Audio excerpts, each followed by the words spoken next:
zan yi wa Adamu Zango Frank saboda ya zama ango yau mun je mun daura masa aure ku biyo ni let's go. Assalamu alaikum.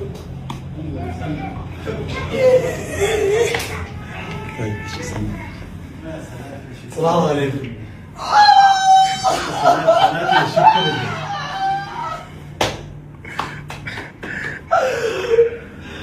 Yau ka zama ni ango.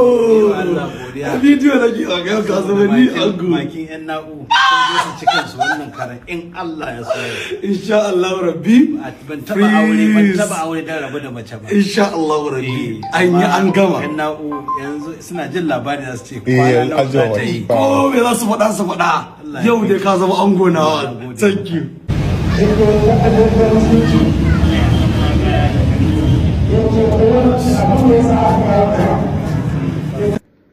Na san jama'a kun kalli bidiyon nan a yanzu wanda Adam A. Zango ya sake ƙara aure bayan rabuwa da matashi wanda aka ce kuce a social media. To na san kun kalli wani bidiyon sannan kuma kowa yana da abin da zai ci, wa'ansu fatan alkhairi wa'ansu kuma korafi. To abin da nake so duk abin da aka faɗi an ce ka faɗi alkhairi, saboda na duba comment section a ƙarƙashin wannan bidiyon na ga maganganun mutane da kasancewa fatan alkhairi ya fi yawa. To amma mutane ku sani cewa shi aure da kuke gani nufi ne na Allah, sannan kuma matan mutum ka bare shi, kuma me zai faru. Abin da muke bukata ku yi fatan alkhairi shine abin da ya fi, kasancewan yadda muka ji labarin wannan auren gaskiya mun ji daɗi, sannan kuma abin ya mana kyau, ya mana daɗi, kasancewan bai dau dogon lokaci wajen ƙara yin wani auren yawwa. To abin da nake so da ku shine yanzu ku ƙara kallon wannan bidiyon.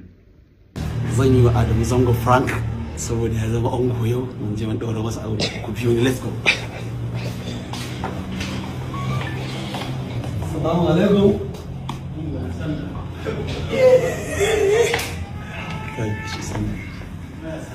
Assalamu alaikum.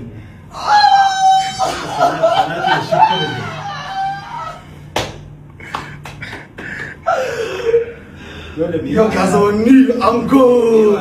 Bidiyo da ke a yau ka zama ni ango. Makin yan na'u sun su cikin su wannan karan in Allah ya so. Insha Allah rabbi. Ban taba aure da rabu da mace ba. Insha Allah rabbi. An yi an gama. Yan na'u yanzu suna jin labari za su ce kwana nawa za ta yi. Ko me za su faɗa.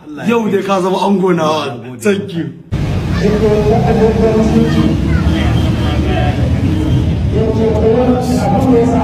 you.